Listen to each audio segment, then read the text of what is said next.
Las enseñanzas de Tata Ejecat, la sabiduría del río. Hola, soy Xochitl. Me gustaría compartir contigo la sabiduría de mi abuelo, Tata Ejecat. Mi noble abuelo siempre decía que los ríos son como la vida misma. El agua corre, hija, y nunca regresa al mismo lugar. Igual que nosotros, los ríos avanzan, cambian, y cada curva es un nuevo aprendizaje. Me enseñó a escuchar el río, a entender que cada obstáculo en su camino no es un freno, sino una oportunidad para fluir. Aprende del río, decía.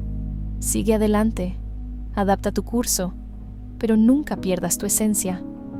Así, con cada corriente, comprendí que avanzar con humildad es parte del viaje.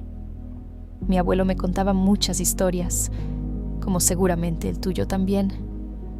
Me gustaría compartirte las enseñanzas de mi abuelo.